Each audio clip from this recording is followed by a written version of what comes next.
अस्सलामुअलैकुम दोस्तों, मेरा नाम है शाहिद और मेरे यूट्यूब चैनल इलेक्ट्रोट्रॉनिक्स में आप सबको खुशामदीद। फ्रेंड, आज का जो हमारा टॉपिक है वो है HFE मोड इन मल्टीमीटर। दोस्तों, कुछ मल्टीमीटर्स ऐसे होते हैं कि जिसमें एक ये ऑप्शन होता है HFE। उसका मकसद क्या होता है इस HFE का, और हम उसको यूज़ किस तरह से करते हैं। HFE की जो एब्रीविएशन होती है वो होती है hybrid parameter forward current gain common emitter, या फिर बीटा वैल्यू। यानी कि इसको हम और ये कह सकते हैं कि current gain of a transistor. Beta value क्या होती है फ्रेंड्स? जो करंट का रेशो होता है, यानी कि जो कलेक्टर और बेस के दरमियान ट्रांजिस्टर में करंट का रेशो होता है, उसको HFE मोड कहते हैं। ठीक है, उसको बीटा वैल्यू भी कहते हैं किसी भी ट्रांजिस्टर का। यानी कि जो बेस और कलेक्टर के दरमियान जो करंट होता है उसके जो रेशो निकाली जाती है तो उसको बीटा वैल्यू कहते हैं, और इसी को HFE भी कहते हैं। ये है मेरे पास एक मल्टीमीटर, इसके अंदर यहाँ पे ये है HFE मोड, और ये है इसके साथ ये एक ऑप्शन बना हुआ है। नॉर्मली मल्टीमीटर तो हर एक को चलाना आता है कि कहाँ पे हमें AC वोल्टेज चेक करना है, कहाँ DC वोल्टेज चेक करना है, किस तरह से हमें करंट की लीडर को कनेक्ट करना है, किस तरह से डायोड को हम उसे टेस्ट करते हैं।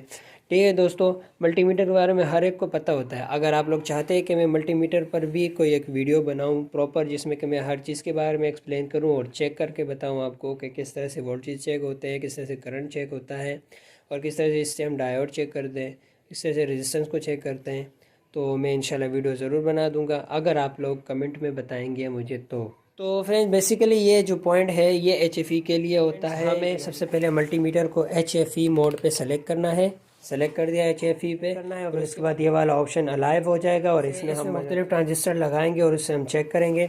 इसको अगर आप देखें इस तरह, तो इसमें देखें NPN ट्रांजिस्टर भी बताया हुआ है और PNP ट्रांजिस्टर का भी बताया हुआ है, और ये इमीटर कलेक्टर और ये बेस, फिर यहाँ पर एक दूसरा इमीटर, इस तरह इमीटर बेस कलेक्टर और फिर ये इमीटर। तीन ही टांगे होती है ट्रांजिस्टर के, उसमें तीन ही पॉइंट होते हैं, कलेक्टर इमीटर और बेस। तो हम उन्हीं को चेक करेंगे इसके थ्रू। इसमें बारी बारी हम लगाएंगे और उससे हम चेक करेंगे। हमें ये भी पता चल जाएगा जो मेरे पास ट्रांजिस्टर मौजूद है उसका इमीटर कौन सा है, कलेक्टर और बेस कौन कौन सा है, और इसके अलावा वो PNP है या NPN ट्रांजिस्टर है, और इसके अलावा वो सही है या ख़राब है, यानी कि वर्किंग कंडीशन में है या नहीं है, ये भी। तो दोस्तों, एक्चुअल में जो HFE मोड होता है इसमें होता क्या है, जब हम ट्रांजिस्टर को लगाएंगे small current from base to emitter flow होता है, जिसको यूज़ करते हुए यूटिलाइज करते हुए मेजर होता है कलेक्टर टू इमीटर का करंट।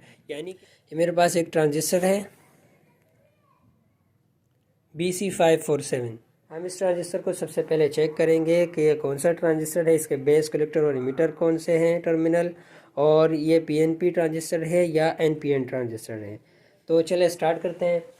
सबसे पहले मैं इस ट्रांजिस्टर को इस तरह से पकड़ लेता हूँ, तो ये जो नंबर वाली साइड है ये इस तरह से आएगी, और मैं इसको जो PNP वाली साइड है इस पर लगाता हूँ। चले मैं ये इमीटर कलेक्टर और बेस इनको समझ लेता हूँ। सबसे पहले यहाँ पे कनेक्ट किया, कुछ भी नहीं आया।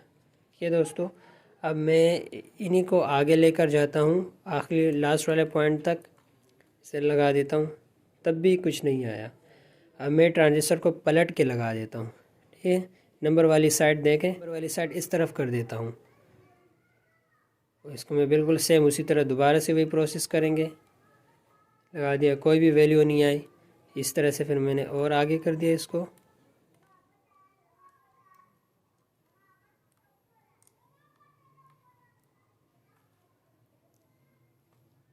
कोई भी वैल्यू नहीं आ रही। अब हम दूसरे साइड, यानी कि ये जो ट्रांजिस्टर है मेरे पास BC547, ये PNP ट्रांजिस्टर नहीं है, इससे तो ये बात साबित हो गई। अब हम इसको इस वाले साइड पे लगा के चेक करते हैं, कोई वैल्यू अभी तक नहीं आई। मैं आगे वाले टर्मिनल्स पे इनको लगा देता हूँ।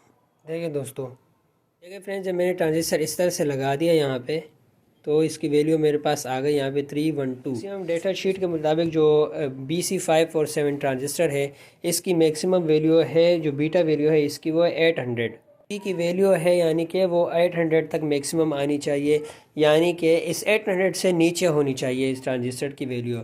नॉर्मली ये होता है कि तकरीबन 20 से लेकर 200 तक के दरमियान में अगर वैल्यू आती है तो उस ट्रांजिस्टर को नॉर्मली सही माना जाता है। लेकिन जो BC547 इसकी मैक्सिमम वैल्यू 800 है, तो यानी कि 20 से लेकर 800 के दरमियान में अगर वैल्यू आती है तो फिर वो ट्रांजिस्टर बिल्कुल ओके है। ये देखें तो इसकी वैल्यू 311 आ रही है।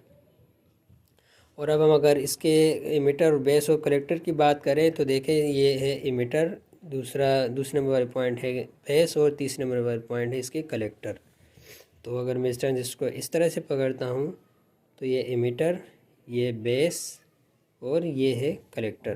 दोस्तों इस तरह से हम HFE को यूज़ करके मल्टीमीटर से हम ट्रांजिस्टर को चेक भी कर सकते हैं और उससे हम इसके टर्मिनल्स को यानी बेस, कलेक्टर और इमीटर का भी पता लगा सकते हैं। एक ये दूसरा ट्रांजिस्टर D882।